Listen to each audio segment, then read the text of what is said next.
Hello folks, you might remember a few months ago I reviewed this. It's a LGXIGE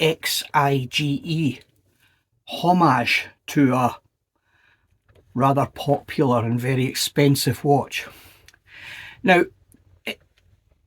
it's a homage, and a lot of people don't like homage watches, and I'll be honest, because this is a big chunk of like gold, I got it in order to, well, take the mince out of it basically. I thought I was going to get something that I could have a little go at, roast if you like. But instead, I wear this quite a lot. It's a really nice watch, and you overcome some of the discomfort that you might have by having a homage watch by the fact that people who are not in the watch world, non-enthusiasts, haven't a clue what sort of watch this is homaging. They just see a nice big shiny steel watch. And it's steel, it's got a nice heft to it. It's quite well made, apart from the dicky clasp, which I covered in my video. But the thing about it is, I thought to myself, can I do it again? So I had a look on AliExpress and I found that LGXIGE do have another watch that they feature quite heavily. And it's also extremely cheap. Comes in at £20, well, just over £20. And I thought, well, if the Nautilus was a nice watch, maybe this one would be as well. Let's have a look and see what I got. Hi there folks, here we have the box the watch comes in. Just a cardboard box with a faux lizard skin texture on it, and gold lettering with the illustrious brand name LGXIGE. Now, if you're buying a watch for someone else, you probably care about the presentation, and it's not great, but it's not the worst I've ever seen. It really is, at the end of the day, just a cardboard box. So I'm not going to waste any more time, and we'll open it up and see what's inside. Here we have the watch itself. Now, as a homage watch, as you see, there's nothing inside there at all. No warranty, no tags, nothing. Just a cushion with a watch on it.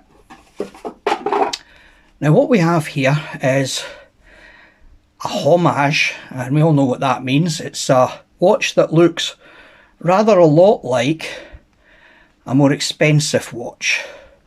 And those of you who are into your watches will know exactly what this is supposed to look like.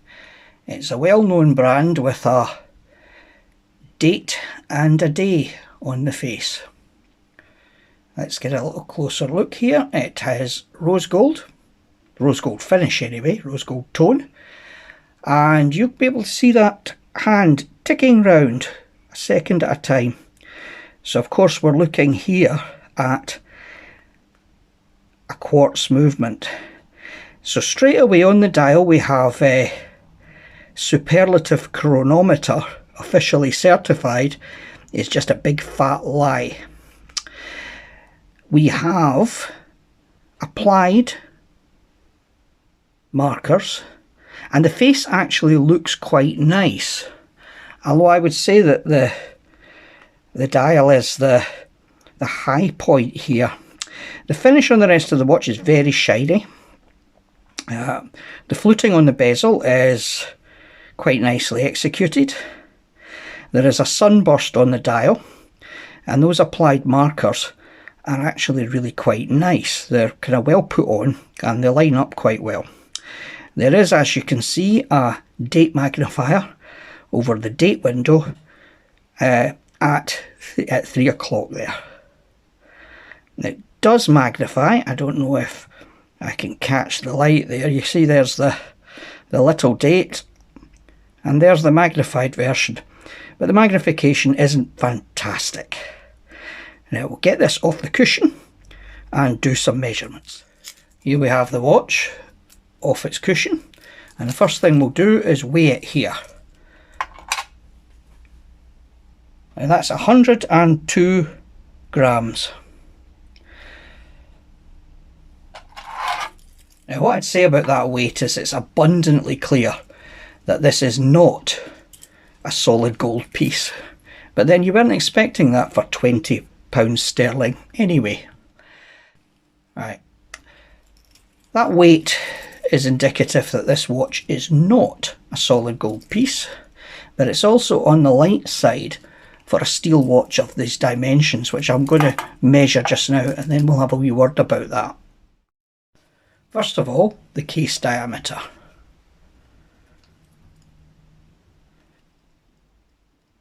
Right, the case diameter is showing 39.7, depending on how I wiggle it. So we'll say a 40mm case diameter.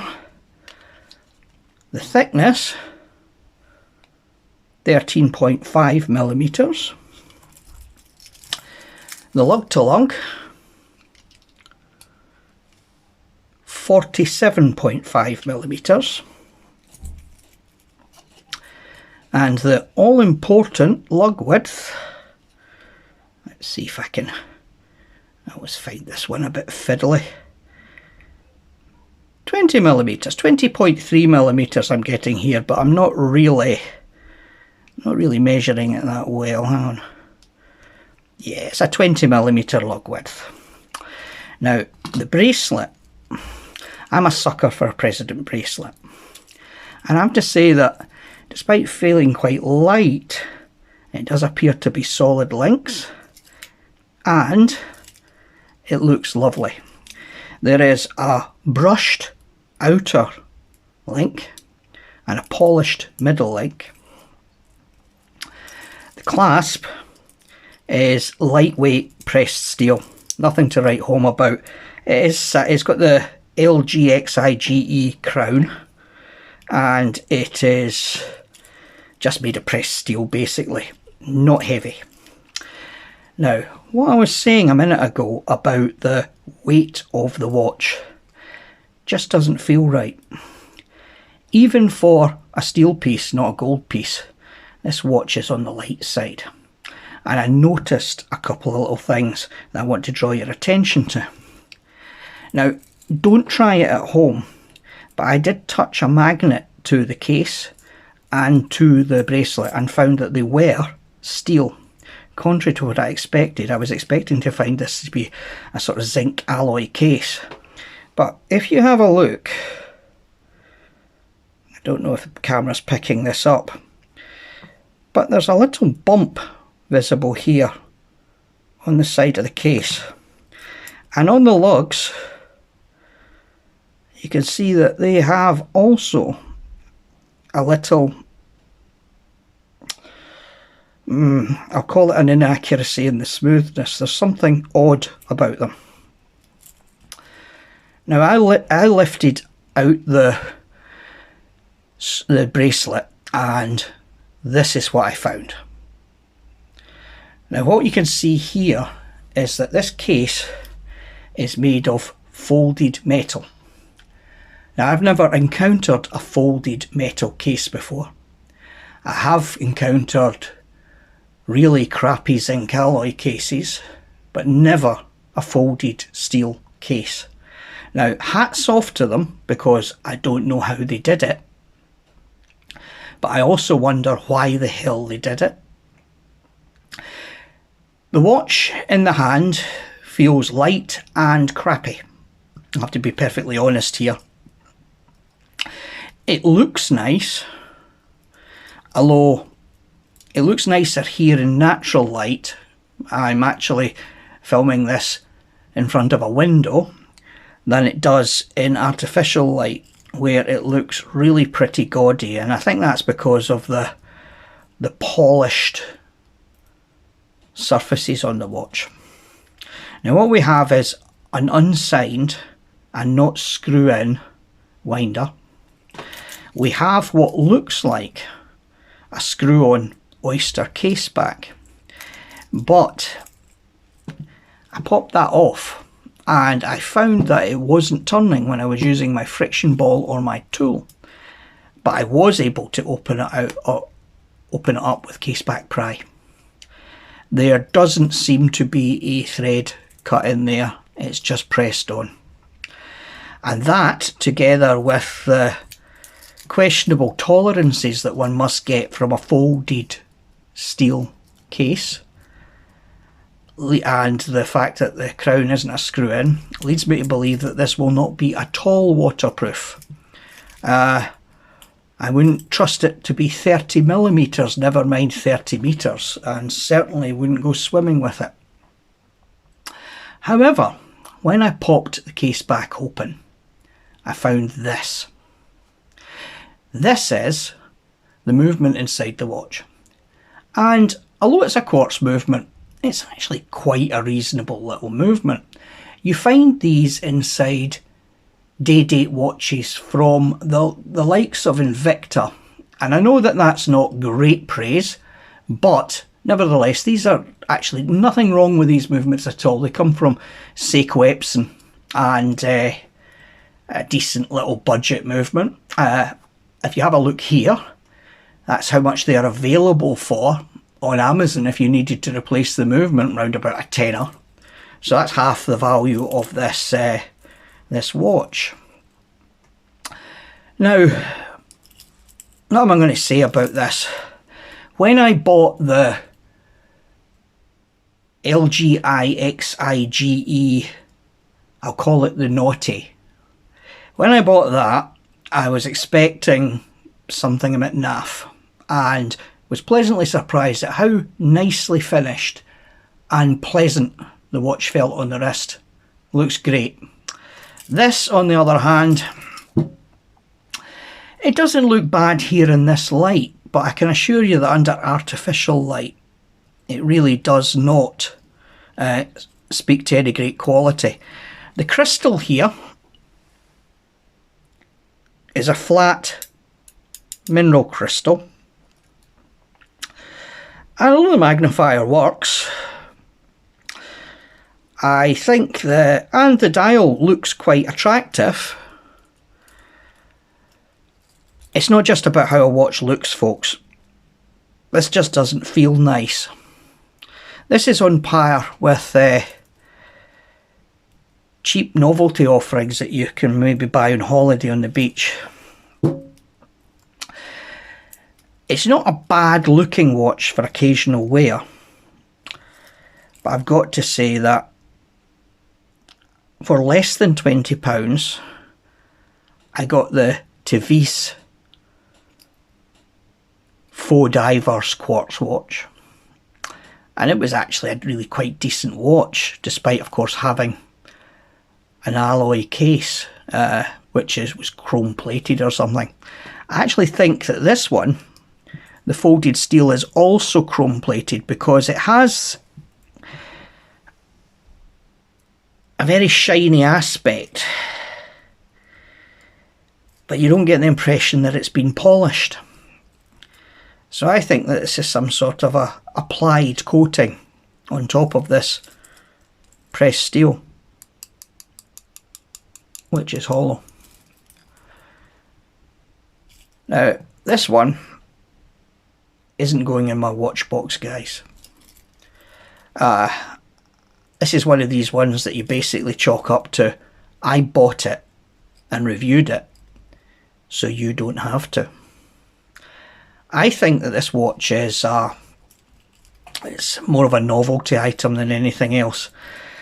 It's not a homage to a great watch, it's more like a homage to a watch. A piece of on the watch, the horological equivalent to costume jewellery.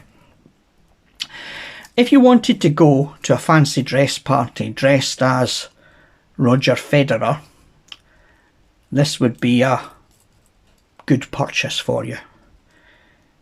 But if you're looking for something that you'd be pleased to wear on a daily or even occasional basis, I think you should maybe look elsewhere. Now, the watch comes in different colourways, and even though I've told you not to buy it, or recommended that you don't buy it, you can have a look. We have this here, this here, and that there, and of course this one. So, as usual guys, it's up to yourselves what you want to do, but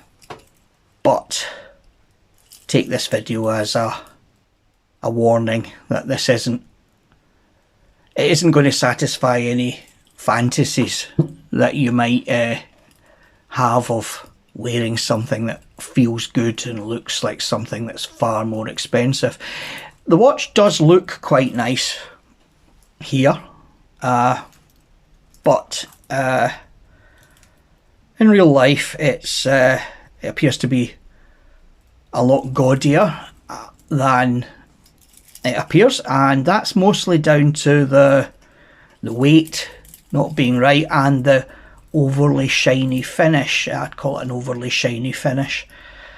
I'm not going to hold the fact that it's quartz against it. As I say, this is just a bit of fun, really. The bracelet's nice, certainly looks good. Also feels a bit light. It has hollow end links, but the links themselves on the bracelet are solid, or at least appear so as far as I can see, and it is made of steel. It has a cheapo clasp, but I've seen expensive watches that have cheaper clasps, or as cheap clasps anyway, well, as cheap clasps. Have a look, make up your mind, and buy it or don't buy it from our friends at AliExpress, depending on what you think. Until the next one, folks, bye bye for now.